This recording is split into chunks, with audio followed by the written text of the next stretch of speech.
રાજ્યના ડીજીપી કે એલ.એન. રાવ આજે વડોદરા પોલીસ ભવન ખાતે પહોંચ્યા હતા, જ્યાં પોલીસ વિભાગના ઉચ્ચ અધિકારીઓ દ્વારા તેમનું ભવ્ય સ્વાગત કરવામાં આવ્યું. શિસ્તબદ્ધ પરંપરા મુજબ અને ગાર્ડ ઓફ ઓનર આપવામાં આવ્યું. તો આ મુલાકાત દરમિયાન તેઓ શહેરમાં કાયદો અને વ્યવસ્થાની સ્થિતિ તેમજ ભવિષ્યના સુરક્ષા પ્લાન અંગે ચર્ચા કરી હતી. ડીજીપી રાવ વડોદરાના પોલીસ અધિકારીઓ સાથે ક્રાઇમ કોન્ફરન્સમાં હાજરી આપશે. શહેરમાં બનતી ગુનાહિત પ્રવૃત્તિઓ ઘટાડવા માટે લેવાયા પગલાંની સમીક્ષા, વડોદરાની વર્તમાન સુરક્ષા સ્થિતિ અને ટ્રાફિક તેમજ અન્ય આંતરિક સુરક્ષાના પડકારોને અંગે માર્ગદર્શન આપશે. પોલીસિંગમાં આધુનિક ટેકનોલોજી અને સીસીટીવી નેટવર્કને વધુ સકારાત્મક બનાવવા ભાર, યુવાધનને નશાના રવાડે ચડતું અટકાવવા માટે રાજ્ય સરકાર અને પોલીસ વિભાગ દ્વારા ચલાવવામાં આવતા અધિકારી અભિયાનના ભાગરૂપે ડીજીપી રાવ વડોદરામાં નાર્કોટિક્સ જાગૃતિ કાર્યક્રમનું ઉદ્ઘાટન કરશે. આ કાર્યક્રમ દ્વારા ડ્રગ્સના દૂષણને જડમૂળથી ઉખેડી નાખવા અને નાગરિકોમાં જાગૃતિ લાવવાના પ્રયાસોને વધુ વેગ મળશે. ગુજરાત રાજ્યના ડીજીપી બન્યા પછી આ મારો એ પ્રથમ મુલાકાત છે બરોડા શહેરની, અને એ પ્રાદેશિક ક્રાઇમ કોન્ફરન્સ આજે યોજવામાં આવેલી છે. જે રીતે સીપી સાહેબે કીધું છે કે બરોડા શહેર, બરોડા રેન્જ અને ગોધરા રેન્જ અને એના જિલ્લાના જે જિલ્લા પોલીસ અધિક્ષક અને પોલીસ વિભાગ સાથે સંકળાયેલા આર્મ્ડ યુનિટના કમાન્ડન્ટ્સ, ડીઆઈજી, જેલ વિભાગ અને રેલવે વિભાગ, એ તમામ અધિકારીઓને અહીંયા ઉપસ્થિત કરવામાં આવેલું છે. અને હેડ ઓફિસના જે પોલીસ ભવન ગાંધીનગરમાં જે અધિકારીઓ બેસે છે કે cyber centre of excellence, anti narcotic task force, state traffic branch અને સીઆઈડી ક્રાઇમ, આ રીતે જે મુખ્ય મથકમાં બેઠેલા અધિકારીઓને પણ यहाँ पे ઉપસ્થિત રૂબરૂ કરવામાં આવેલી છે, તાકે એક હોલ ઓફ પોલીસ ફંક્શનિંગ એકબીજાને જે મદદ હોય અથવા એકબીજાને જે ગુડ પ્રેક્ટિસીસ હોય એ સમજી શકે અને એક સિનર્જિસ્ટિક ઇફેક્ટ એકબીજા સાથે મળી સંકલન કરી, સારી સંકલન કરી અને એક સારા પોલીસ વિભાગ તરફથી એક કામગીરી થાય, એ એક આયોજન હતું.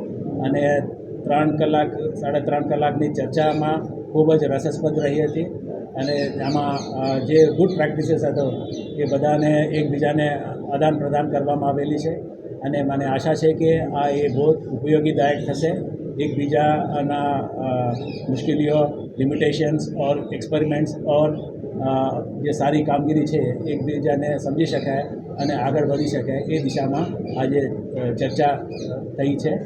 અને આવતા દિવસોમાં પણ બીજા સેન્ટર્સમાં પણ સુરત, રાજકોટ, અમદાવાદ, ગાંધીનગર એ રીતે અમે પ્રાદેશિક ક્રાઇમ કોન્ફરન્સીસ યોજવામાં આવશે.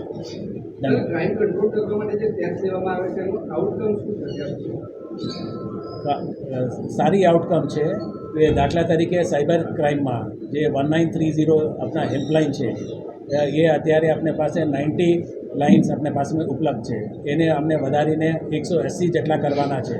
અને જે સાયબર ક્રાઇમના જે ભોગ બનતા હોય છે એ લોકોને અમે ઇન્વેસ્ટિગેટ કરી અને જે ગોલ્ડન આવરમાં જે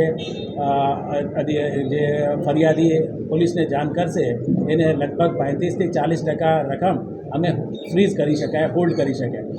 જ્યારે એ સમય મર્યાદામાં ગુના બન્યા 1 કલાકની અંદર અમને જાણ કરવામાં આવે પોલીસને, તો એના માટે અમે નગરજનોને, સિટીઝન્સને કાફી અવેરનેસ પ્રોગ્રામ્સ યોજવામાં આવી રહ્યા છે. એ જ રીતે જે નાર્કોટિક્સ કંટ્રોલમાં પણ એમને પબ્લિકને સાથે રાખીને અવેરનેસ લાવી અને એને પણ નિયંત્રણ કરવા માટે સરકાર પણ કટિબદ્ધ છે.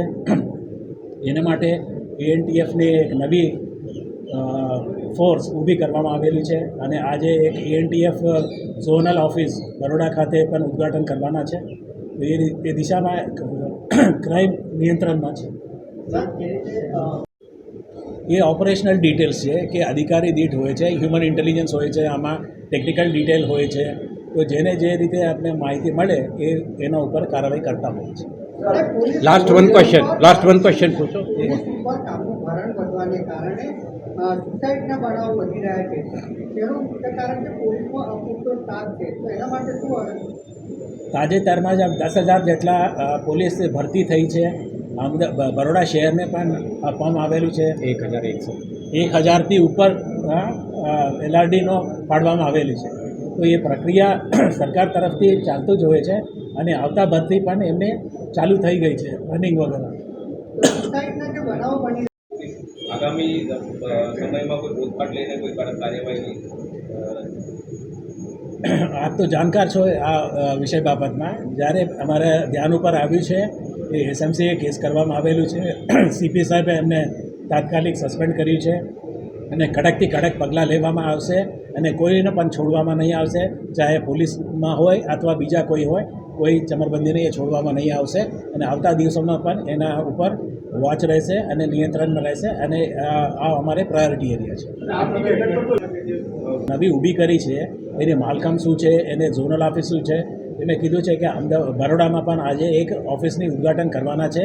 ત્યાં પણ અધિકારીઓ બેસશે અને એને મુખ્ય હેતુ એ જ રહેશે કે નાર્કોટિક્સ કંટ્રોલ કરવાની એ એમને જવાબદારી છે.